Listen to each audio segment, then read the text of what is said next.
Последний раз предлагаю. Выбирай.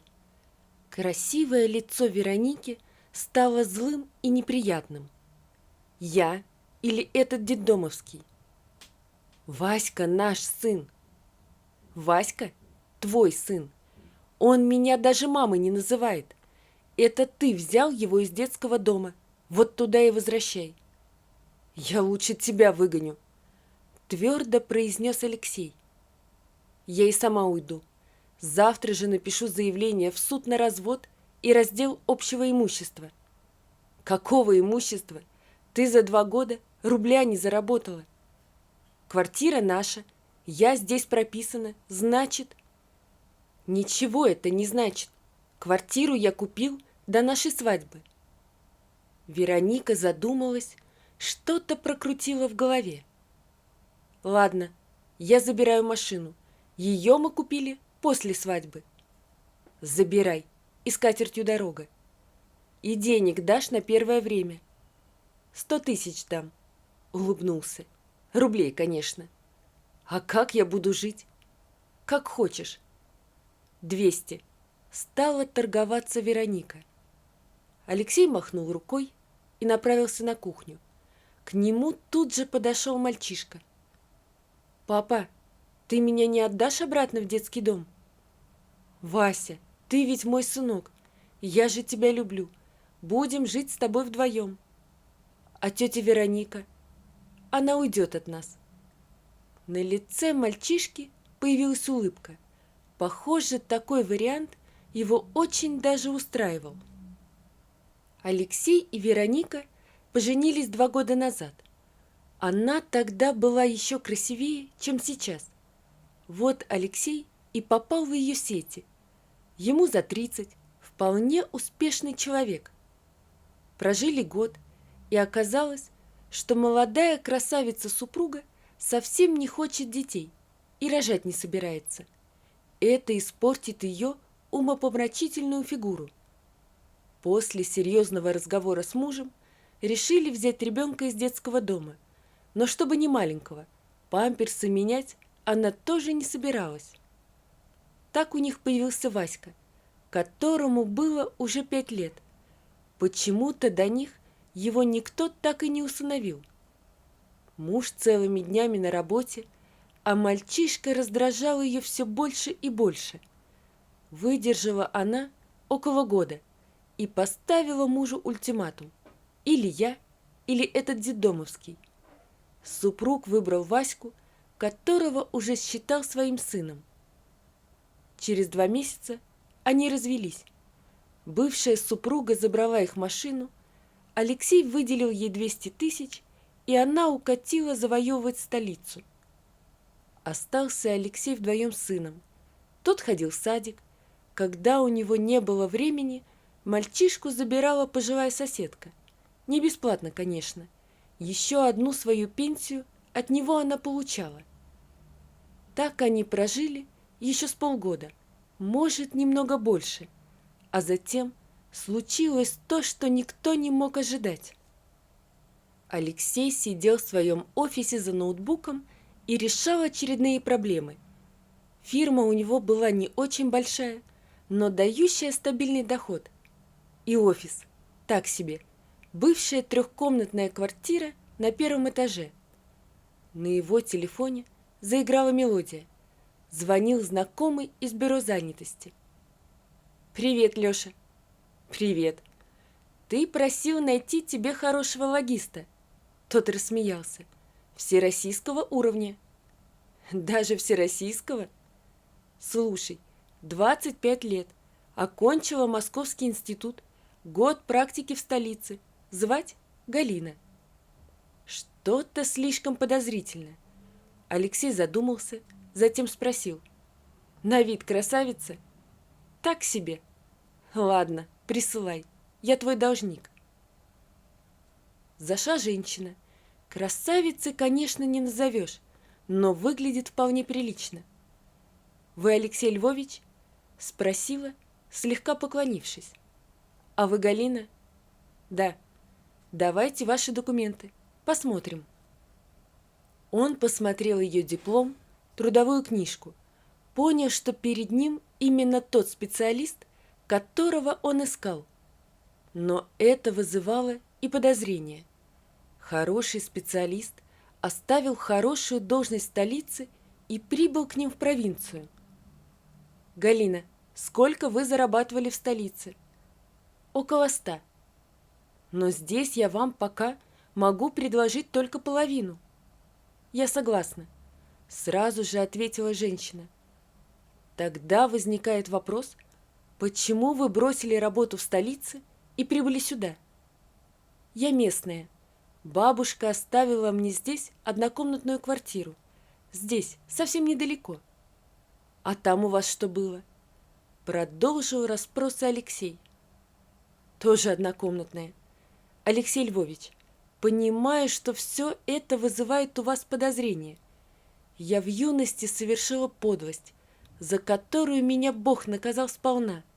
Хочу исправить это, хотя понимаю, что исправить шансов практически нет».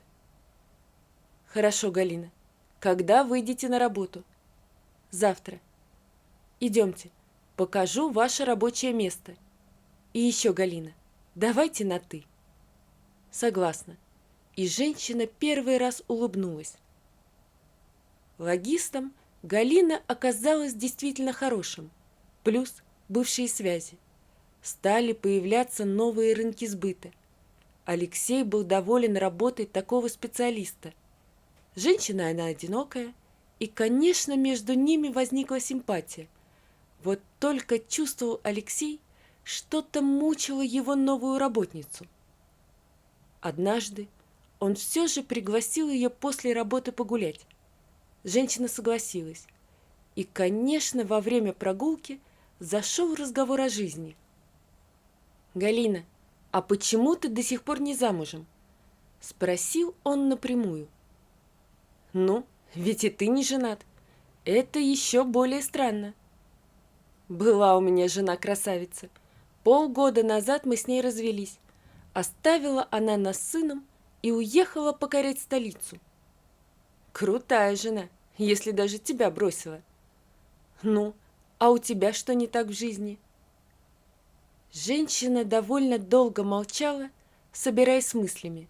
Собравшись, стала рассказывать. «Я с матерью жила, здесь недалеко. Жили бедно. Недалеко жила и бабушка больная. Училась я хорошо и мечтала, что после школы поеду в Москву, поступлю в институт. В 11 классе влюбилась в своего одноклассника и выпускные экзамены сдавала беременной на 8 месяце. Экзамены сдала. В аттестате почти все 5. Мой возлюбленный благополучно исчез. Куда нести ребенка? Мы в однокомнатной жили, еле сами концы с концами сводили. В общем, она достала платочек и вытерла набежавшие слезы. Немного успокоившись, продолжила. Я оставила своего ребенка в роддоме и уехала в столицу. Окончила институт, нашла хорошую работу, познакомилась с мужчиной, дело двигалось к замужеству. И тут узнала, она вновь провела платочком по глазам, что у меня никогда не будет больше детей. Видно, Бог наказал меня за то, что бросила своего ребенка. Вновь долгое молчание, нелегко давались ей эти воспоминания. После этого мне стал часто сниться один и тот же сон, что мой сыночек зовет меня. Я уволилась и вернулась на родину. Попыталась хоть что-то узнать о своем сыне, но ни в роддоме, ни в ЗАГСе, ни в нашем детском доме со мной даже разговаривать никто не хотел. Она поглядела в глаза своего спутника. «Теперь ты все знаешь обо мне». «Галина, пошли ко мне в гости», — неожиданно произнес мужчина. «Познакомлю тебя со своим сыном». «А ему сколько лет?» «Скоро 7 будет».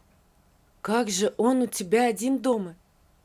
«Днем он в садике, а вечером, когда мне некогда, соседка-пенсионерка его к себе забирает.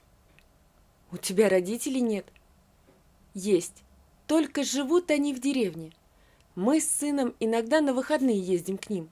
Скоро лето, просят отправить его к ним на месяц. У них там хорошо. Да и самому мне хочется провести лето там, где родился. Зашли к соседке, забрали мальчишку. Вася, это тетя Галя, представил Алексей сыну свою подругу. Очень приятно, Василек, произнесла та. Идемте домой. И тут Галина еще раз внимательно посмотрела на мальчика. Вдруг память перенесла ее на 7 лет назад в квартиру ее одноклассника Стаса, где они остались одни, сидели на диване и рассматривали альбом. «Здесь мне 7 лет», — произнес Стас. «Каким ты был красивым!» «Галя, таким красивым будет и наш сын. Подари мне эту фотку». Она загадочно улыбнулась. «Я потом сравню». «Забирай». И вот сейчас пыталась разобраться, что все это значит. Эта фотография случайно сохранилась у меня в школьном альбоме. По ней я пыталась найти сына в детском доме 2 месяца назад, когда вернулась домой. Она вновь посмотрела на мальчика. А сейчас за мою руку держится мальчишка, словно сошедший с той фотографии. Наверное, мне показалось, на лестничной площадке так темно. Зашли в квартиру Алексея. В его большом коридоре включили яркий свет. «Проходите», — громко произнес хозяин. А Галина невольно посмотрела на лицо мальчишки. Как сильно похож. Но ведь этого не может быть. Это сын Алексея. Женщина даже не обратила внимания, какая большая у Алексея квартира.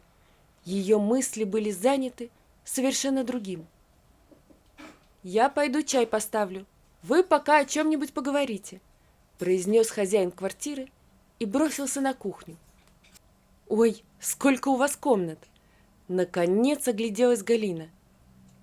«Это моя комната», — стал объяснять мальчишка. «Это папина, а это тети Вероники. Она от нас ушла». «А почему тети Вероники? Разве она не твоя мама?» «Нет, у меня только папа». Здесь так просто во взаимоотношениях не разобраться.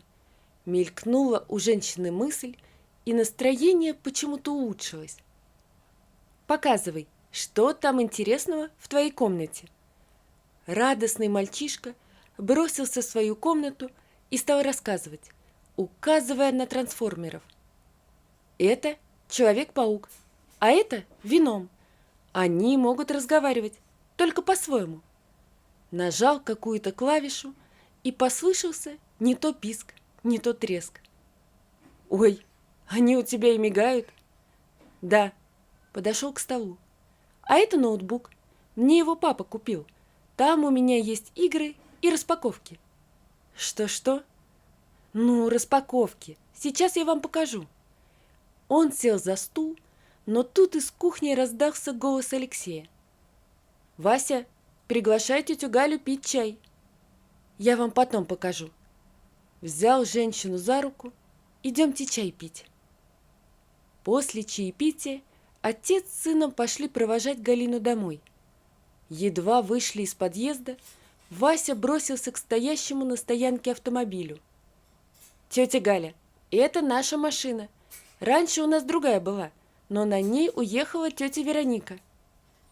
«Алексей», — тихонько спросила женщина, «а почему Василек свою маму тетей Вероникой называет?» «Ну, она мамой так и не стала». Мужчина с счастливыми глазами посмотрел на сына. «Он ведь у нас детдомовский. Моя бывшая не хотела рожать, а мне так хотелось сына. Вот и взяли мальчишку из детского дома. Ему тогда 5 лет было. Мы с Васькой сразу общий язык нашли. А она... Папа, мы на машине не поедем?» «Нет, сынок, мы лучше погуляем». Мороженое купим. Хитро улыбнулся сын. А горло заболит. Отец сделал серьезное лицо. А мы маленькими кусочками будем есть. Алексей повернулся к женщине. Лицо ее было каким-то отрешенным. Она думала о чем-то другом, не видела и не слышала, что происходит вокруг. «Галя, что с тобой?» «Алексей, а когда у Василька день рождения?» «Через 2 недели, 25 июня, ему 7 лет исполнится». «Нет, не может быть!» – закричала женщина. Она стояла посреди улицы, схватившись за щеки, а слезы ручьем текли из ее глаз. «Галя, что с тобой?» – испуганно спросил мужчина. «Василек, мой сын». Мальчишка подошел и, глядя ей в лицо, спросил: «Тетя Галя, ты почему плачешь?» Женщина повернулась и быстрым шагом пошла куда-то, не глядя на дорогу. «Папа, а что с тетей Галей?» – испуганно спросил сын. Мужчина уже пришел в себя, все понял и все решил. «Сынок, она не тетя Галя, она твоя мама». «Настоящая?» Мальчишка с надеждой посмотрел на отца. «Настоящая». «Мама!» – раздался его пронзительный крик, и Вася побежал следом за ней. Женщина остановилась, медленно повернулась и упала на колени. «Ты моя мама, настоящая!» и бросился ей на шею. Подошел Алексей, поднял женщину с колен, стряхнул пыль с ее ног. «Идемте обратно домой, там разберемся». Вот такая история, друзья. Напишите, пожалуйста, что вы думаете об этой истории. Не забудьте подписаться на канал и поставить лайк. Всего вам доброго. До свидания.